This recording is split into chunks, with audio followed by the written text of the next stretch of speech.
How are you? Friends, I have completed geography of class 6th and I have discussed some important questions from geography of 6th class in the previous lecture.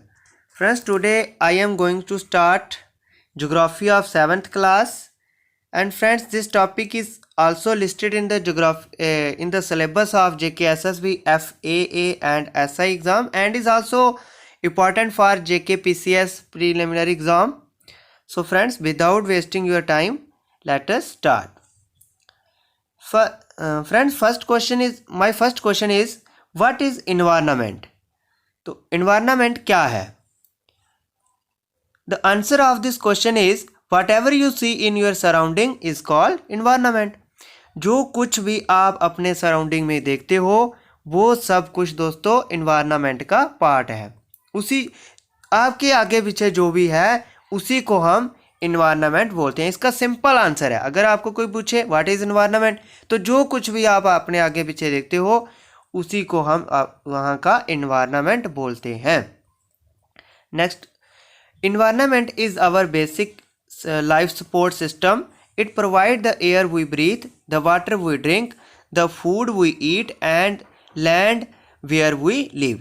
कहते हैं कि environment जो है वो एक basic life support system है जो हमें प्रोवाइड करता है एयर जिससे हम सांस लेते हैं, हमें वाटर प्रोवाइड करता है जिसको हम पीते हैं, और हमें फूड प्रोवाइड करता है जिसको हम खाते हैं, और हमें जगह प्रोवाइड करता है जहाँ पे हम रहते हैं. नेक्स्ट पॉइंट है दोस्तों modification of environment. What do mean by modification of environment? Modification of environment का मीनिंग है कि जब हम इन्वायरमेंट को उस तरीके से सेट कर लेते हैं, अपनी ज़रूरतों के अकॉर्डिंग सेट करते हैं, तो उसको हम बोलते हैं कि हमने इन्वायरमेंट को मॉडिफाई किया है. तो कैसे किया है मॉडिफाई दोस्तों, पढ़ते हैं हम. The car fumes pollute the air, water is collected in a pot, food is served in vessels, and land is used to build factories. Human beings make cars, mills, factories, and manufacture containers. So this is how human beings modify natural environment. Next दोस्तों, what is environment की definition हम पढ़ लेते हैं कि environment is a combination of natural and human made phenomena. कहते हैं कि environment जो है वो एक combination है नेचुरल और ह्यूमन मेड के यानी जितने भी प्रोसेस हैं जो नेचुरल हैं जो ह्यूमन मेड हैं, इन सभी के कम्बिनेशन को हम इन्वायरमेंट बोलते हैं. While the natural environment refers to both biotic and abiotic conditions existing on the earth. अब दोस्तों देखते हैं कि कहते हैं नेचुरल इन्वायरमेंट भी दो टाइप का होता है, एक बायोटिक और एक अबायोटिक. अब बायोटिक कौन सा होता है और अबायोटिक कौन सा होता है हम ये देख लेते हैं. तो कहता है कि the world of living organisms, for example plants and animals को हम क्या बोलते हैं, बायोटिक बोलते हैं दोस्तों. यानी ऐसे नेचुरल इन्वायरमेंट में जो लिविंग पार्ट है उसको हम बायोटिक बोलते हैं, और नेचुरल इन्वायरमेंट में ही जो नॉन लिविंग पार्ट है उसको हम अबायोटिक बोलते हैं. नेक्स्ट फ्रेंड्स, इन्वायरमेंट फ्रेंड्स जो वर्ड है इन्वायरनर, ये जो वर्ड है इन्वायरनर, इसका मीनिंग होता है, ये फ्रेंच लैंग्वेज का वर्ड है और इसका मीनिंग होता है नेबरहुड. और तो नेबरहुड का दोस्तों सभी को मीनिंग पता है कि जो हमारे पड़ोसी होता है, यानी यहाँ पे पड़ोसी होने का मीनिंग है कि जो हमारे सराउंडिंग में है वही इन्वायरमेंट है.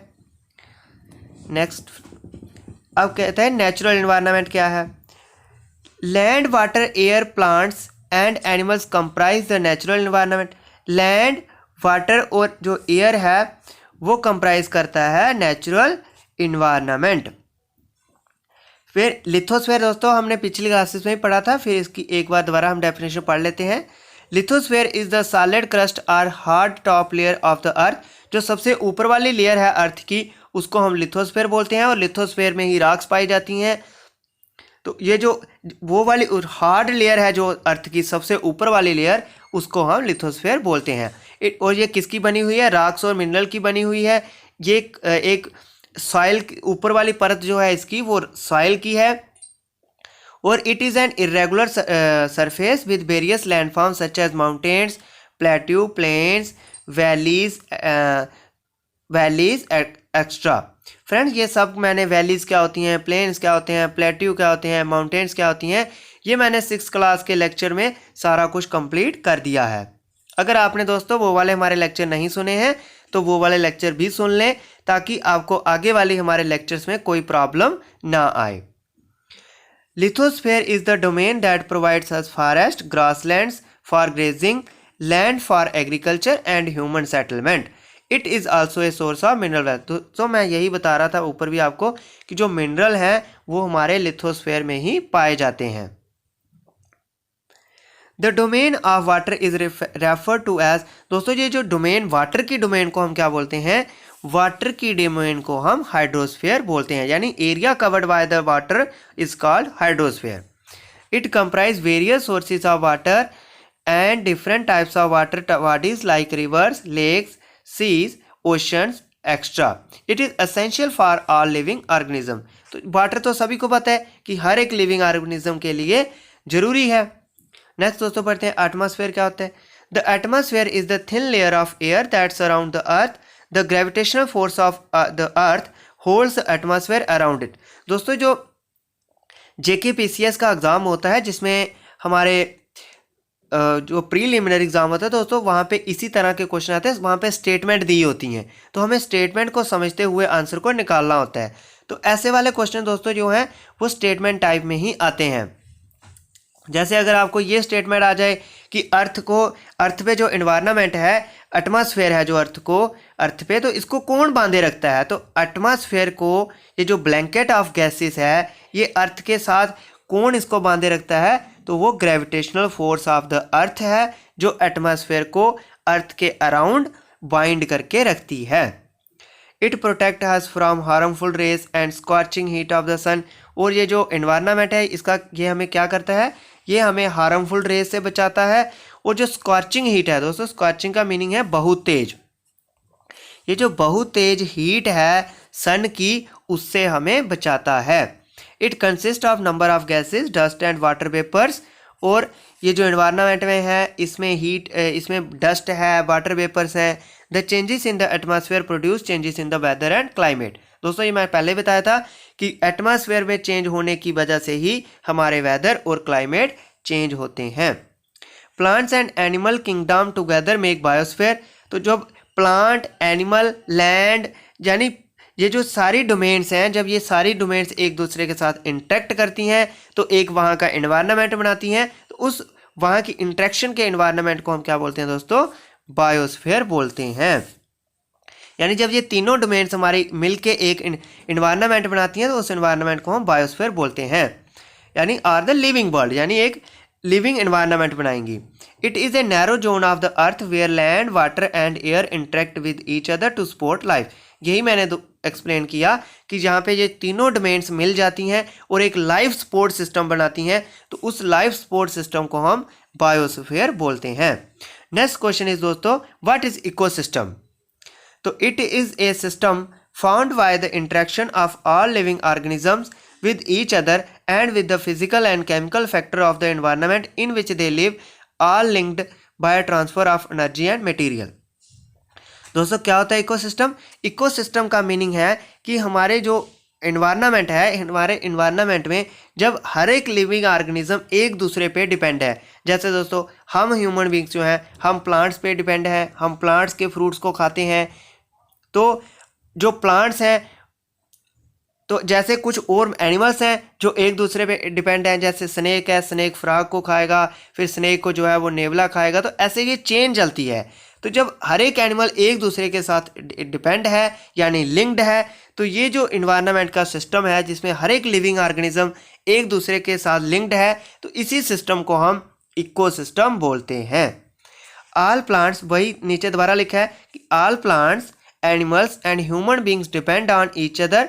वही कह रहा हूँ कि सभी प्लांट्स, एनिमल्स और ह्यूमन बींग्स एक दूसरे के साथ डिपेंड हैं। ऑफन, अक्सर, they are also interdependent on each other, कि एक दूसरे के साथ डिपेंडेंट है। और ये जो रिलेशन है लिविंग ऑर्गेनिज्म के बीच में और एनिमल्स के बीच में और प्लांट्स के बीच में, यानी ये तीनों चीज़ें जो एक दूसरे के ऊपर डिपेंडेंट हैं, तो इसी हम सिस्टम को इकोसिस्टम बोलते हैं। यानी ये जो सारे लिविंग ऑर्गेनिजम्स हो गए, एनिमल्स हो गए, ह्यूमन बींग्स हो गई और प्लांट्स हो गए, ये जो सारे हमारे एक दूसरे के साथ लिंक्ड हैं, तो इसी सिस्टम को हम इकोसिस्टम बोलते हैं। नेक्स्ट दोस्तों, there could be an ecosystem of large rain forest, grassland, desert, mountains, lakes, river, ocean and even a small pond. कहता है कि ग्रासलैंड का अलग इकोसिस्टम हो सकता है, डेजर्ट का अलग इकोसिस्टम होगा, यहाँ तक कि एक छोटे से तालाब का भी जो है वो अपना इकोसिस्टम होता है। नेक्स्ट इंपॉर्टेंट क्वेश्चन दोस्तों, एग्जाम में पूछा जाता है कि वर्ल्ड एनवायरनमेंट डे जो है वो कब मनाया जाता है? तो वर्ल्ड एनवायरनमेंट डे जो है वो 5 जून को मनाया जाता है। What is human environment? Human beings interact with environment and modify it according to their need. कहते हैं कि जो ह्यूमन बींग्स हैं वो इन्वायरमेंट के साथ इंटरेक्ट करते हैं और इन्वायरमेंट को मॉडिफाई करते हैं जिससे उनको ज़रूरत होती है, यानी अपनी ज़रूरत के अकॉर्डिंग इन्वायरमेंट को मॉडिफाई करते हैं। विच टाइम नीड्स ग्रू। दोस्तों अब ये मैंने क्या लिखा है कि पहले जो एंशिएंट टाइम के लोग थे, हमारे जो एंशिएंट लाइफ टाइम के लोग थे, तब वो इन्वायरमेंट को इतनी दखलंदाजी जो है इन्वायरमेंट के साथ नहीं करते थे। तो क्योंकि इतनी ज़्यादा डेवलपमेंट नहीं हुई थी, इतनी ज़्यादा पॉपुलेशन नहीं थी, तो उनको एनवायरनमेंट के इतने रिसोर्सेज ज़्यादा यूज़ करने की ज़रूरत जो है वो नहीं पड़ती थी। लेकिन जैसे जैसे पॉपुलेशन बढ़ती गई, ऐसे ऐसे ह्यूमन बींग्स को एनवायरनमेंट की ज़रूरत भी बढ़ती गई और ऐसे ऐसे ही ह्यूमन बींग्स जो हैं वो एनवायरनमेंट को मॉडिफाई करते गए अकॉर्डिंग टू देयर नीड्स। तो इसी तरह से एनवायरनमेंट की जो है वो मॉडिफिकेशन बढ़ती गई। तो with time needs grew and became more varied. Human learned new ways to use and change environment. They learned to grow crops, domesticate animals and lead a settled life. तो जब एक ह्यूमन बींग सेटल लाइफ जीने लगा, क्योंकि ancient time में तो settle life नहीं होती थी, तो अब फिर जब ह्यूमन बींग्स जो है वो एक सेटल लाइफ जीने लगे तो वो इन्वायरमेंट पे ज़्यादा डिपेंड हो गए और इन्वायरमेंट को ज़्यादा से ज़्यादा यूज़ करने लगे। अब दोस्तों ये आपको कहीं भी स्टेटमेंट में क्वेश्चन आ सकता है, खासकर ये JKPCS एग्ज़ाम का जो प्रीलिमिनरी एग्ज़ाम होता है वहाँ पे पूछ सकते हैं, आपको इकॉनमी में भी पूछ सकते हैं दोस्तों, और भी किसी GS पार्ट में पूछ सकते हैं कि ये जो बार्टर सिस्टम क्या होता है। दोस्तों बार्टर सिस्टम का मीनिंग है ये एक ऐसा ट्रेड होता है, ये एक ऐसा व्यापार होता है जिसमें जो गुड्स हैं वो चेंज की जाती हैं, एक दूसरे के साथ एक्सचेंज की जाती हैं, लेकिन without the use of money, यानी बिना पैसे के यूज़ से ही चीज़ें एक दूसरे से एक्सचेंज की जाती हैं। तो ऐसे ट्रेड को हम बार्टर सिस्टम बोलते हैं। अब दोस्तों ज़रूरी है कि आपको ये भी पता चले कि इस चैप्टर के किस तरह से क्वेश्चन आएंगे। तो दोस्तों कुछ क्वेश्चन जो है हम आपके सामने लेके आए हैं कि किस तरह से क्वेश्चन पेपर में पूछे जा सकते हैं। तो दोस्तों ये मत सोचिएगा कि यही क्वेश्चन आ सकते हैं, आपको एग्जामिनर कोई भी क्वेश्चन आगे पीछे घुमा फेर के पूछ सकता है। तो आपको लेक्चर को अच्छे से कंप्लीट करके सुनना है और तभी आपको जब कोई भी क्वेश्चन आपको चाहे वो उल्टा करके पूछा हो चाहे वो घुमा फेर के पूछा हो तो आप उसका आंसर दे पाओगे। तो दोस्तों हमने आपके क्वेश्चन किस तरह से पूछे जाएंगे उसके लिए सिर्फ ये क्वेश्चन लाए हैं। तो फर्स्ट क्वेश्चन है दोस्तों, which is not a natural ecosystem. तो दोस्तों डेजर्ट जो है वो नेचुरल इकोसिस्टम है, तो इसका आंसर ये भी नहीं आएगा क्योंकि नॉट पूछा है। तो फॉरेस्ट नेचुरल इकोसिस्टम है तो ये भी नहीं आएगा।